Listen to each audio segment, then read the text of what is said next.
Lisa, for those that haven't come across you online, introduce yourself and tell our listeners what we're talking about today. My name is Lisa Nesneski. I am the meditating pharmacist. I've been a pharmacist for 40 years. Someone's listening to this and they say, oh, Mike, you've gone off the deep end. Now you're talking to all these crazy meditators. For all the people that are about ready to flip off the program, am I just talking to a crazy person here?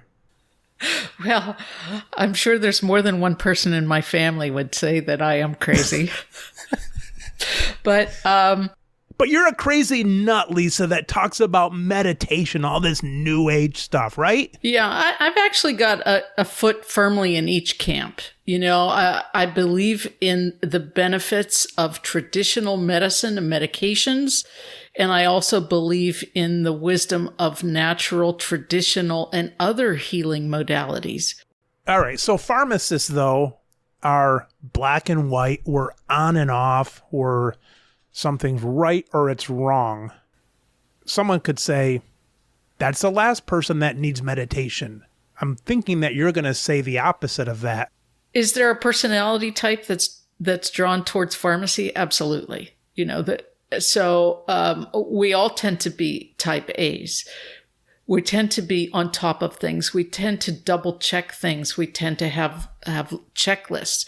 We tend to live in our heads. But where life happens is in our hearts. And so meditation helps you drop into your heart, be in the present moment, have your body, mind, and spirit in the same location at the same time, and not ignore it. I think there's a lot of pharmacists, especially maybe our listeners who are owners, that a lot of that black and white stuff happens during the day when they're checking a prescription or helping somebody with a dosing decision or something like that. And I think sometimes their body comes home, maybe for a late dinner, and their husband or wife might be talking to them, or their kids might be talking to them. But their brain is somewhere still between their business and their home. And sometimes their brain doesn't catch up to them till about 11:30 at night, just in time for bed to wake up and start things over again. Yeah, or ruminate on things all night long that are to keep you up asleep. 11:30 if you're lucky, right? Yeah, exactly. I've been there. You know, I own my own consulting business for many years, and if mom didn't work, we didn't eat. So many of those concerns were real, making payroll, making sure that, you know, I was getting paid from my suppliers as well, you know, whomever that owed me money. So it was, you know, I've lived that particular life, and it's somewhat of a younger person's life, if that makes sense to you. As you age, you can't keep that pace up. It's not sustainable. And some things do have to change. And in my life, I made a complete pivot when things were, you know, I pushed as long and as hard as I could for things to be sustainable. And then, through no fault of my own, I owed the IRS $35,000, had to sell my house, had to move. You know, I downsized completely and went through some real soul-searching moments. And, you know, I don't want anyone else to have to do that. But there is light on the other side of that. You know, you don't have to get into a catastrophic situation, I guess is what I'm saying. So, you know, really mindfulness is just that, paying attention to what is happening, really paying attention. You are listening to me so intensely right now. I can see your eyes are making contact with my eyes. And really that's all it takes when you get home. You have to hang up that pharmacist lab coat and start to pay attention, because these are the things that really matter to you. These people in your life, whatever's happening at that moment, you want to be there for it. You want to be there for your family, for your, work will wait till tomorrow. You can't solve those problems overnight. You know, they didn't happen in one instant. So, you know, maybe giving yourself some grace and some space, a better answer will come in. And that's what I find the utility for me of meditation is a better answer comes in the quiet moments. You're telling me that a problem is not best solved by thinking about it 24/7?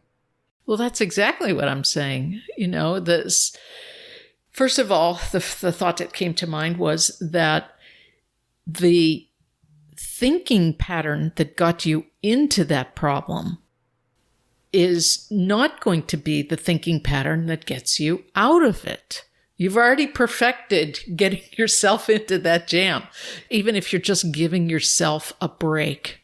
Even if it's watching a football game, even if it's something where you are not thinking about your issue. Let's just pick a simple issue, some question that someone brought up, or you've got to figure out something that maybe is deeper than just a yes-no question. Maybe it deals with some of your psyche and who you are as a person. It gets to your identity and so on.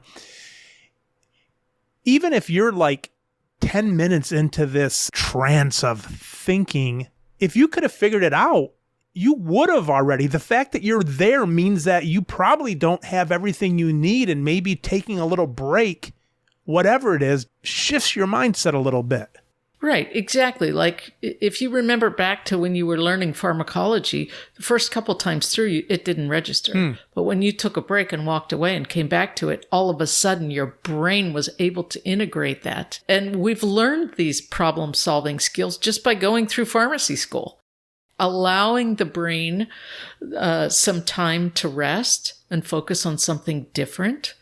I like to listen to music when I'm trying to solve a problem. So I'm integrating left and right halves of the brain. Doing something different out of the norm, you can get a pretty good insight. It's the old term that I tend to use, and maybe these young punks don't use this term anymore, but we used to call it putting something on the back burner. It's letting it simmer back there, and sometimes some different answers can come to you. It's allowing your subconscious to work it out. Our cognitive skills got us to where we are today, but we're so much more than that. And allowing ourselves to sit with how does a particular answer make us feel inside sometimes gives us better insight. So if you're thinking of a particularly prickly problem, well, let's say we've got two alternatives that are just about equal. If you can think about alternative one and you're like, ooh, that makes my stomach hurt.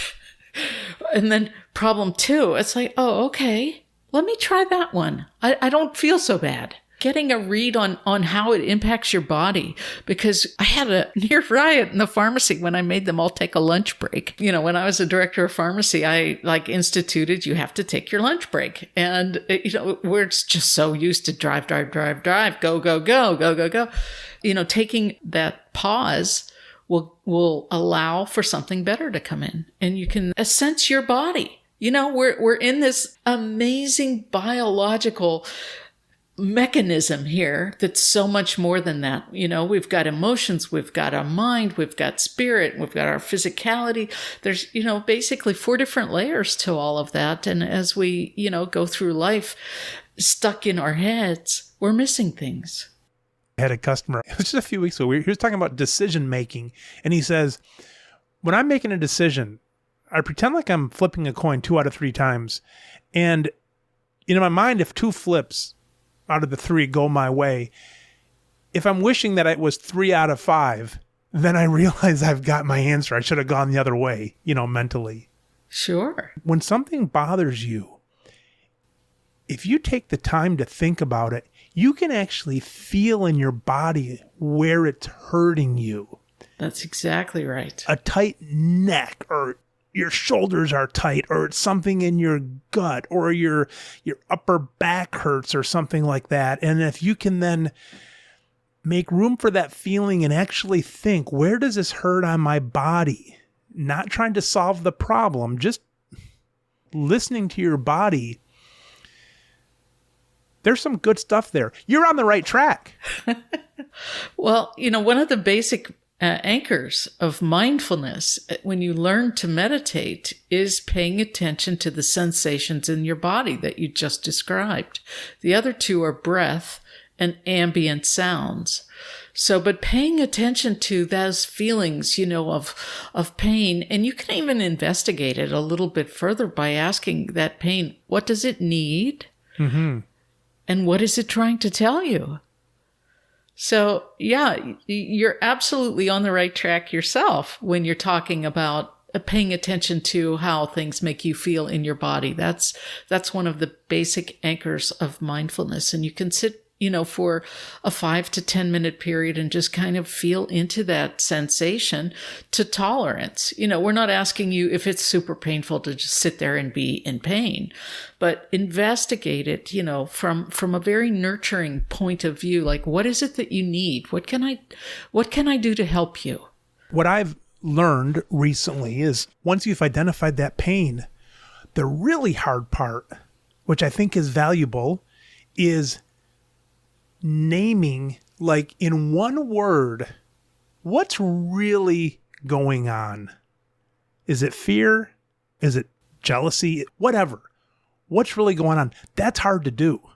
The naming part of it sometimes helps take the charge off of it. What you're talking about really is an emotion, an unrecognized emotion. From my understanding, the problem, if we don't take the time to let that emotion happen, feel it, maybe name it, maybe nurture it a little bit. If we don't do that, we're taking the energy that maybe would solve things and maybe give us some comfort by listening to ourselves better. We're blocking that way up front. And quite often then we're blocking it with coming home and watching TV or pigging out with butter pecan ice cream or kicking the dog or doing whatever. The problem is we haven't given our body any answers. We're spending all the energy at the very top fighting it. And if you don't listen to it, it's going to keep coming back and poking at you and saying, listen to me, I need to be listened to. That's exactly right. So my story is that I ended up in the emergency room with a heart rate that was dropping and dropping and dropping. I had chest pain. So there's really nothing wrong with my heart, but there were some seriously unresolved emotions there that my heart rate got down to 28. Really? Yes. Before I took a deep breath and the pain subsided and then it started to climb back up. So, yeah, it's I thought I was checking out. What emotion is that would lower it?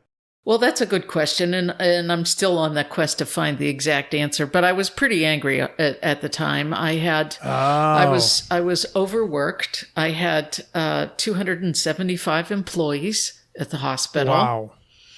Yeah, I had 5 departments. Besides pharmacy, I had lab, makes sense, right? Lab, medical oncology, radiation oncology, and research. So I had those 5 departments. And as I said, a lot of employees and a lot of, responsibilities. Plus I was driving 120 miles a day, 60 each way, back and forth. I did that for 4 years. So I burned myself out. I was not taking care of myself during that time period. I was undergoing some serious financial stress. The IRS came back and basically gave me another mortgage payment that I had to pay every single month. Something was not working, clearly. I basically changed everything. So I changed where I was living, changed where I was working, changed significant others. I had to figure life out pretty quickly. I had to examine what I call my personal core foundation. So if it wasn't, part of that personal core foundation, it left my life, and that was like spiritual health, healthy body, financial health, good work life, good home life, and so on. So all of those areas, if it wasn't building and nourishing and creating a positive environment, it had to go. Someone busy is hearing this and hears be mindful. They're like, bull crap. It's not going to work. Don't tell me to relax when I've got problems to solve. Are there steps that somebody can do in that situation instead of just saying to them, relax? Right. I mean, certainly if you just tell somebody to relax, they're going to get ticked off. They're going to feel like you have no understanding of what it is that I'm going through at the moment. No one understands. That's right. One of the very simplest things that you can do is to take a deep breath. Actually, 3 deep breaths in a row, making your exhalation slightly longer than your inhalation. Your eyes are open. You're not sitting on a cushion. You're not up on a mountain. You're not sitting with a guru. You're just taking 3 deep breaths and the exhalation being longer. And what that does is it triggers your parasympathetic nervous system. We live so much in the sympathetic nervous system. Get things done. Adrenaline. Let's go. Let's get this done. This has got to be done. But if you just take 3 simple breaths, it reverses that, puts you back into the parasympathetic nervous system. And some call it the rest and digest system. That's why it happens at night while you're sleeping. But you know what? If you can do that consciously, you can bring yourself back to, okay, I know what to do next. You'll actually be more aware of what's going on around you, which is exactly what mindfulness is. Mindfulness is awareness of what is happening in the present moment. Really, the difference between an animal and a human is that one ability right there to separate that thought from the action. Exactly. That's what dogs and lions and go down the list. They don't have that time between input and response. And so that 3 breath instruction, people might look at that and say, that's hogwash. It's like, no, it's not. That's humanity. That's what makes us human, having time between that impact and the response. Exactly. It's attributed to Viktor Frankl, but I haven't been able to trace it to him specifically. Stephen Covey quoted him as saying, between stimulus and response, there lies the space. And the space is where the magic lies. Yeah, Frankl was, he was a Holocaust survivor psychiatrist. Holocaust survivor, yeah. Yeah, psychiatrist. He was a psychiatrist before he went in? Yes. I imagine so. I don't know his history, but yes, he was a physician. Interesting. And he did minister to people in I believe he was in Auschwitz. And he put kind of a meaning to that. Right. Man's Search for Meaning is his book. I had years people would tell me to be mindful, and I'm like, bull crap, I'm not doing, I couldn't get it up here. And finally, it's gradually kicking in. When you're responding to things, you think you're doing it out of wisdom, but you're actually doing it from your kind of lizard brain. You think you're getting a good response in. In actuality, if you give yourself a chance to rest a little bit, bring that emotion down, part of the reason that you are able to have a new thought is because you're using a whole different part of your brain. That's exactly right. You're triggering the subconscious to work on the problem, the issue, the concern. Some may say we just turn it over to God, let God solve the problem. There are 7 questions in the 7 mindful questions. And question number 4 is pause and breathe. And we've been talking a lot about that. And, there are sometimes that there is no good answer per se. There are shades of gray. So if you allow yourself to sit with that gray for a while, grace enters in. So out of gray comes grace. And when you have that feeling of grace, then you can make the wiser choice that, is in the best interest of all interested parties. So it's sort of a negotiation technique, but it's, the 7 questions. But, I started off with, what am I doing right now? Why am I doing this? Which is the second question, which is the because. So it's awareness and because. And then why do I care? Is it part of my personal core foundation? Does it enhance my spiritual life or my health or my family? I don't know. As a pharmacist, sometimes you're offered a job that will require you to work while your children are having games and things, sports games, and you're having to make a decision whether or not that's worth it to you. And of course you will be able to make that decision for yourself. But my point is considering how that impacts your overall personal core foundation, what you're willing to live with. And then the pause and breathe is number 4. And that's where you figure out what it is that the process that you want to go next. What is essential is part of that question. Pause and breathe. What is essential? And then moving forward, you start to make choices. And the acronym goes choose a better alternative. So choose what choices. That question 5 is the emotional heart of the 7 mindful questions, where you're starting to make choices, paying attention to how your body feels. And I'd worked with this method for a very long time before I even realized that that's the most useful. That question 5 is when you start to pay attention, when what's essential, you can think about, certain things in your head, but when you start to relate it back down to your heart, and then better, is what's the better choice to make? And we've all made crazy mistakes where we shouldn't have and known better, but we still move forward and got ourselves into tangles with things that, it's part of the human condition. We all do that. And if you can learn from it and move forward. And then finally, the last is what is the best alternative? So you're going through all of this. And basically, what does that means?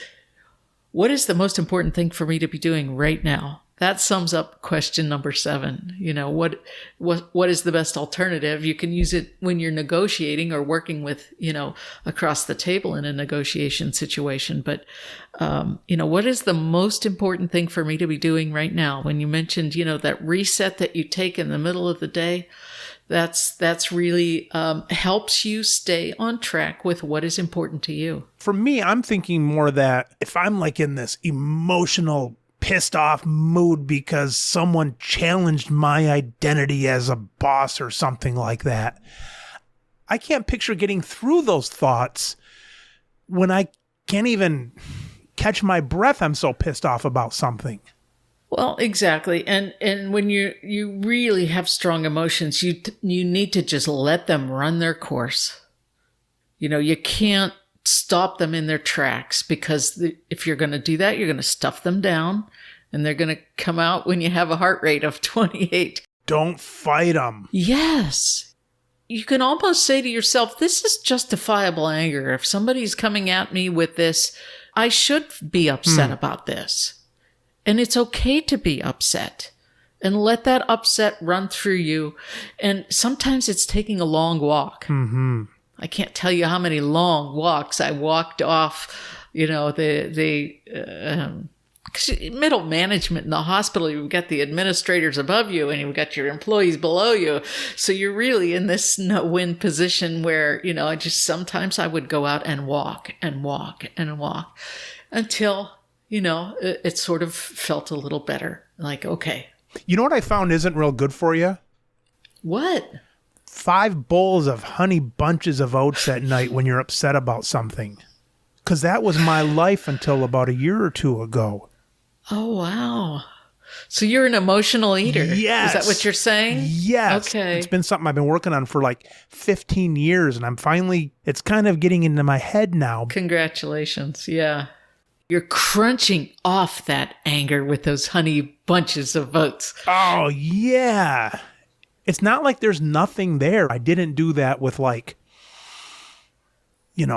broccoli. I mean, there's something to the serotonin, right, the sugar, that kind of stuff. But you said eating your emotions. Is that what you're doing? You can, yes. There's a acronym, HALT, hungry, angry, lonely, tired. You find yourself eating for no reason. Which of these are you? Are you really hungry?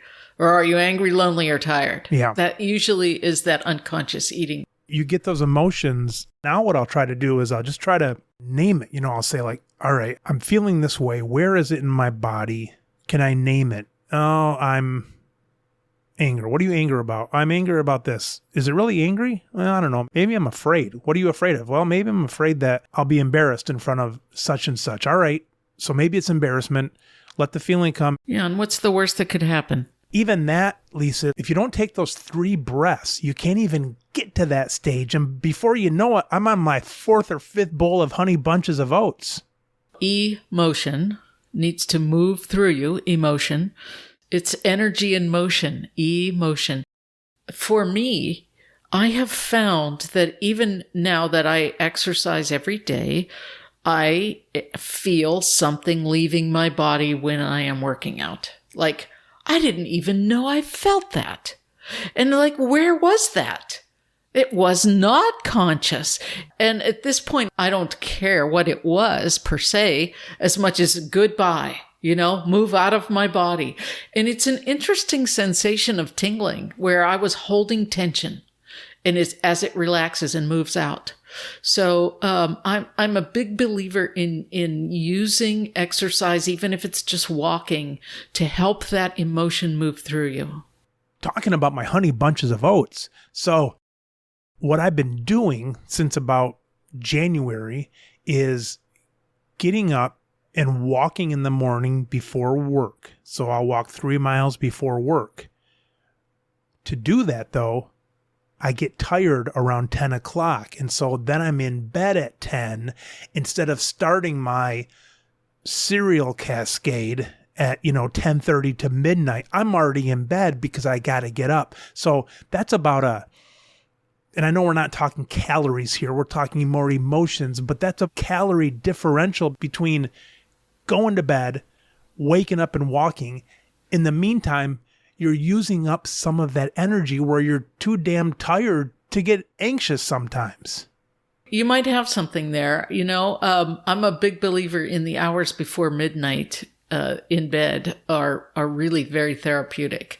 And, there's hormonal cycles that your body goes through. The large muscles need to rest and repair.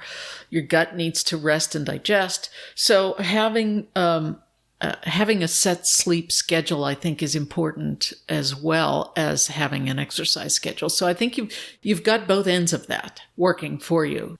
Your first book was on chaos. That doesn't help. We all have the potential to be crazy. It's just how much chaos we're facing. And it's like, I've heard it put, we're all like a raft, you buy from a store, and the seam's going to bust somewhere if you put enough chaos into it. That book talks about my story where I really was in such emotional pain and turmoil that I had to keep my feet on the floor. I had to be grounded while all that was going on around me, the eye of the hurricane. And, the reason I wrote that book was that so that others who have faced that kind of situation can look and say, okay, I can make it through and I can thrive. Grounding was a technique that I learned several years before all of this situation happened to me, where, my life was basically completely turned upside down. Grounding is a technique where you appreciate that you are on the earth in this present moment at this time. You feel a connection to earth. We're made of the stuff of earth. Really feeling supported and held on the face of the earth, that you are here, you're supposed to be here, you're in this place and time. Some people use the imagery of tree roots or waterfall or beam of light. Well, during that period of time, I had a steel braided cable that I was imagining going down to the center of the earth and using a carabiner to clip in, because I felt like I was being whipped all over the place. And so just being in touch with the earth is very therapeutic. Sometimes when we get emotional, one of the first things we have to do is feel that we're safe. Absolutely. And that's kind of what I'm thinking about grounded. Sets a container for you to be safe and supported. Exactly. When you were talking about exercising, I was thinking about this because back in the early days of our evolution, and if you think about even now, in the African plains, zebras are supposed to get like an adrenaline rush, like maybe 3 minutes about every 3 days when the lions are chasing them. And then they get that rush and then they've used it up and it's gone and they go back to being zebras.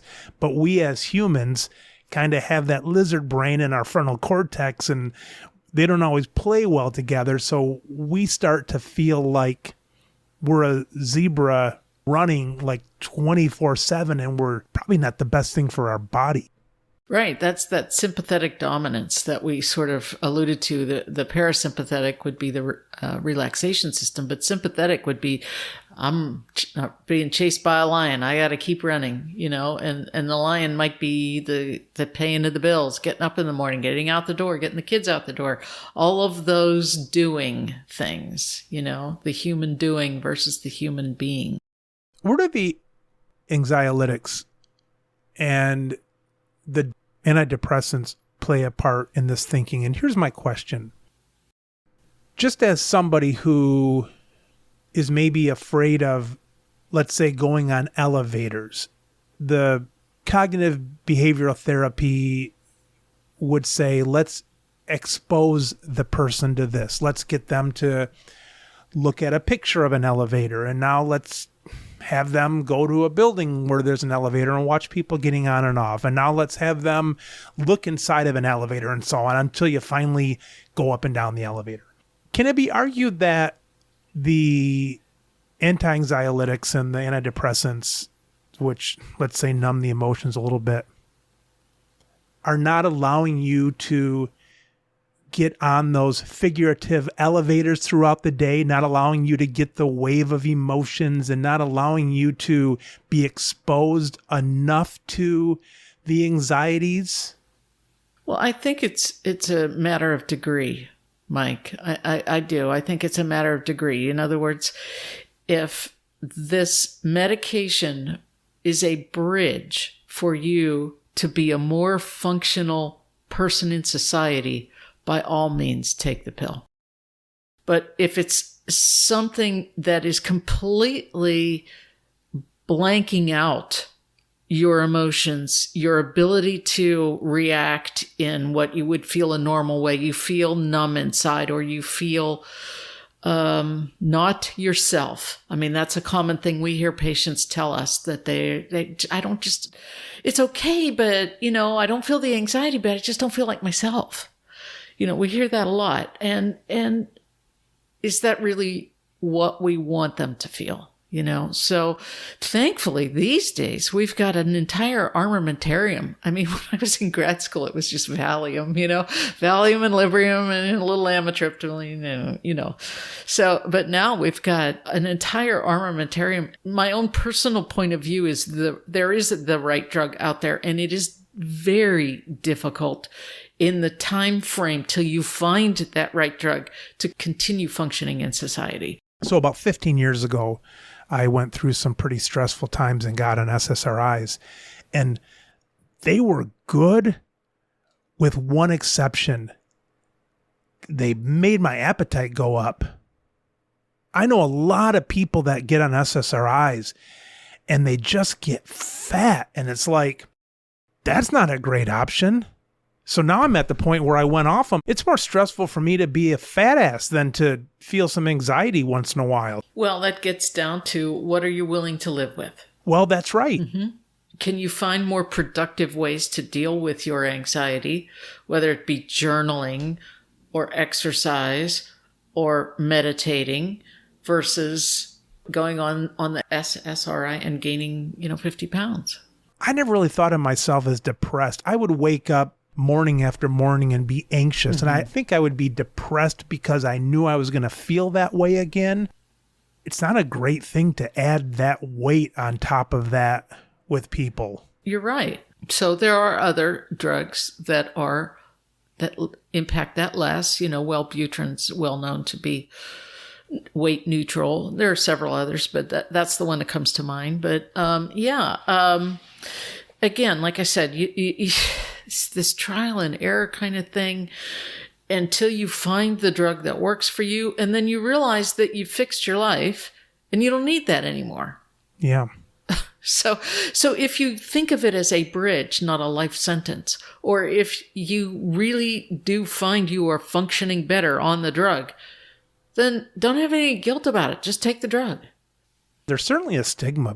I don't think anybody's terribly embarrassed about needing, cortisone for an arm rash or something like that. Exactly. Or an antibiotic. Antibiotic for stuff, but there's still a stigma on the mental stuff. Well, we've come a lot further, than in the 60s when it was all basically hid in the closet. I have several older relatives that were certifiably crazy. That it was a family embarrassment kind of thing. Yeah. And no one wanted to talk about it, nor would they do anything about it, which was even worse. Yeah, they wouldn't do anything about it. Yeah. So, it's baby steps, but I think we're all moving in the right direction. And then sometimes you think, oh, it's kind of fashionable now to be crazy. You know what I mean? It's like everybody says they have something, but then it's like, yeah, ignore that as a fashion statement. Wait till they commit suicide. Then you got a problem on your hands. So it's like you can't take that stuff lightly. Well, you're right. You're absolutely right. I was reading some things about the epidemic of suicides in kids, the 10 to 16-year-olds. And maybe it's the social media pressure or something, but it's different than when we were that age, for sure. We were a lot more sheltered. They're exposed to so many more things, and being in the middle of this pandemic has done a number on people's emotional health, for sure. Mm-hmm. All the way from kids to grandmas. It doesn't really matter. We've all gone through this, and we'll get through it eventually throughout the other side. But it's important to acknowledge that it's going on, that we're all sort of going through this. And, there's no benefit to just ignoring it, toughing up, that doesn't help. Even if somebody can't pinpoint in themselves where this pandemic has affected them, sometimes even just the change of routine is enough to add stress to things. Absolutely. I'm blessed that I've been working from home for the last 7 years. It's been a different home. I've moved 5 times, but that's stressful. Last 2, totally. So, but I pretty much had the same routine, but I wasn't connecting with other people. So I again felt a sense of isolation because of living alone, working alone, online, So, it was important for me to connect with other people in ways that I could. Lisa, tell me about your certification in mindfulness. What is that? I did a 2-year training program through Sounds True, was the purveyor. Dr. Jack Cornfield and Dr. Tara Brock are the 2 PhD psychologists who actually, they're wonderful. I like Tara. I've been listening to her. I just listened to one of her podcasts this morning. They're an amazing duo. The 2 of them together, it really was complementary skills. It was an intensive 2 years, online training, small group training, student teaching. So after, the 2 years, you really come out with a really good foundation to be a certified mindfulness meditation teacher. What does that mean, 2 years? Like 2 years of online stuff? You would do something every week, that kind of thing? Exactly that. Yeah, it was pretty much entirely online. We didn't really we got together once at the very beginning, and this is before pandemic. The first get together was in 2019, February of 2019, and we finished in January of this year. So we went for 2 full years of continuous instruction with, a peer group and a mentor group. It was an intensive training session. So wow, yeah. The best part was the student teaching. Actually doing it, and that's cool. Yeah. Yeah, exactly. Where do you do that student teaching? Well, the pandemic hit, so we had to all do it online, which was very interesting. So I taught on Zoom. Very cool. Yeah, so I'm still teaching meditation on Zoom. So That's really cool. yeah. If we go back like 30 years into your life, let's say, Okay. would mindfulness and grounding and all that have helped you? Because I know you discovered it kind of as something you needed to come out of it, but would it have changed anything going into it, or would it still have been the same sucky stuff that happened to you and you're just maybe rebounded a little bit better? Would it have helped me cope? Yes. Yes, without a doubt. One of my parents was severely mentally ill. And so I was striving for coping skills most of my life. And I didn't have very good ones. And so I definitely have much more compassion now. And I think that's the key, that the side effects of mindfulness are things like grace and compassion and forgiveness and love, and the things that you learn, in Sunday school or in catechism or whatever, in religion classes. But until you're actually in those positions where, you need to give grace, having that in your toolbox makes it so much easier. You're much more compassionate. Yeah. Probably to yourself and to others, right? Absolutely. Both. It probably starts with yourself almost. Well, yes. True compassion, I guess. That's exactly right. Leave yourself off the hook for all these crazy mistakes that you make. I would mentally beat myself up for things. For sure. For sure. For sure. Yeah. More than others. Yeah. Yeah, exactly. Oh, much more than anyone else. Yeah. I mean, because to a certain extent, I didn't value their opinion. What I thought counted more. One of the lines I've heard before is, you got to start treating yourself like you would treat someone that you're caring for. That's exactly right, because you are. Yeah. So, Lisa, we have listeners across the board, but let's say our average listener is, 40-year-old male, because pharmacy is more slanted female, but we get some of the male listeners. Okay. So what are you telling a 40-year-old male right now if they're sitting down with you and you don't know a lot about them, but they're going to allow you to impart some of your wisdom onto them? What are you going to tell them?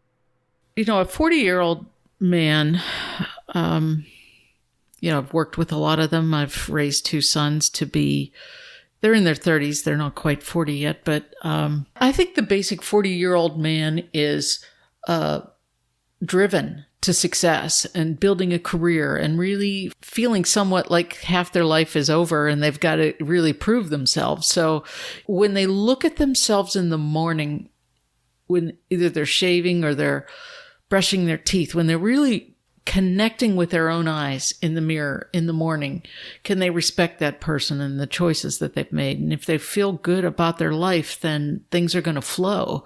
But if they're not feeling good about some of the choices, they need to make some changes. And this would be the time to use some of the techniques of mindfulness to really figure out what's in alignment with their personal core foundation and then moving forward. What might be an example of a pathway that someone may not feel peaceful with at that age? Oh, I don't know, like the partner track. I was in the big consulting world and you had to make partner by a certain date, and there were somewhat artificial external deadlines put on you, or you want to climb the ladder to some level of management expertise, or you feel like you need to get an additional degree, whether that be an MBA or whatever. But it's a striving. And in a vacuum, that stuff all sounds great, but you've got to balance that against your other commitments and your family and your health and all kinds of stuff.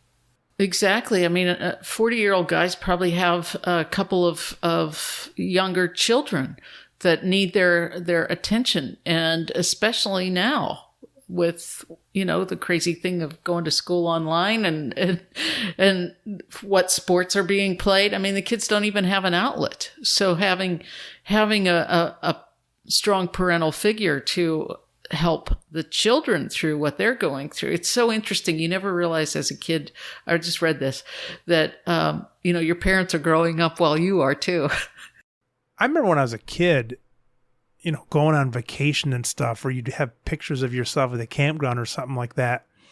And it finally hit me like a ton of bricks, like in the last couple of years. It's like, oh my gosh, my parents might not have mentally been there. They probably had other stuff they were thinking. They might have been as crazy as I was, but they were physically there at least. Yeah, exactly. It's all part of that human condition.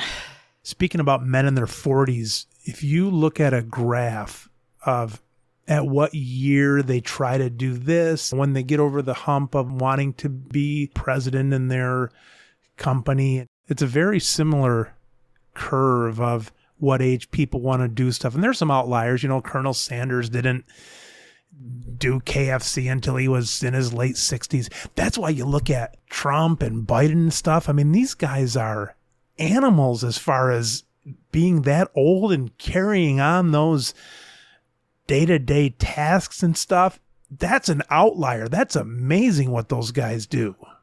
Well, you're right. I mean, I moved to Florida here, and most of the eligible bachelors are retired. That's not something that I'm interested in. I've still got a lot to contribute, So, Lisa, the two books, they're both available wherever books are sold. Give us the names of those again. Yes, Grounded in Chaos. That was published on May the 4th in 2020. In 2021, on May the 4th, 7 Mindful Questions. I published them both on May the 4th because, May the 4th be with you. So it's just kind of a fun thing. Was that on purpose? Kind of, yeah.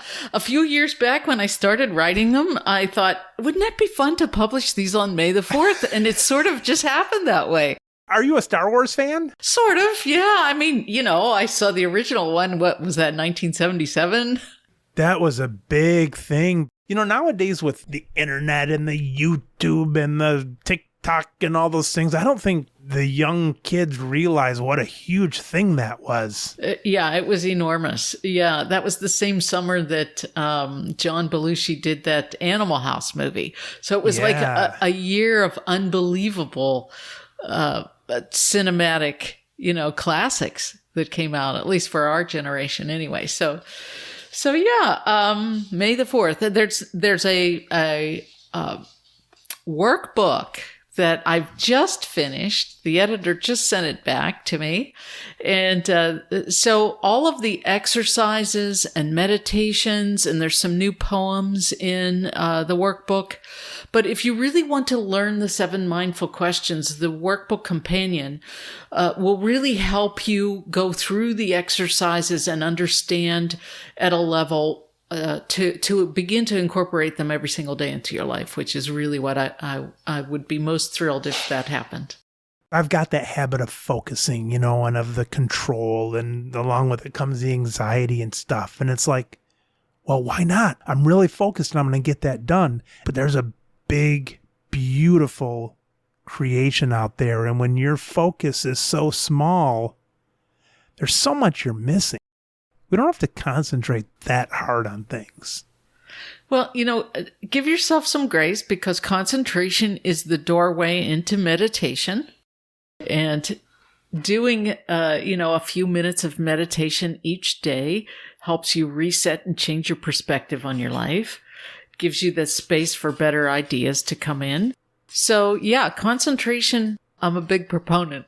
Yeah, but it's also the doorway to 4 bowls of honey bunches of oats at night, too. No, think about that. Were you really concentrating, or were you deflecting? Or were you doing a behavior that took you away from what it was that was really bothering you? Yes, you're exactly right. What I'm trying to do now through leaders like you is to say, wait a minute, here comes the wave. Relax. Open up, let it be there, concentrate. Where are you feeling this in your body? concentrate, name it, give yourself some grace. That's the concentration. You're exactly right. What I was doing is deflecting it because it was a little painful to feel that adrenaline running through me. So I'm not concentrating on it. I'm deflecting what I was tied up with earlier. Exactly. Exactly, because all behavior is purposeful. Question number 2, the because. Why am I doing this? What am I doing it for the benefit, or am I doing it to deflect myself from feeling, like you said? It's hard to feel sometimes, though. Oh, gosh. But feeling is why we're here on this earth. We are here to feel.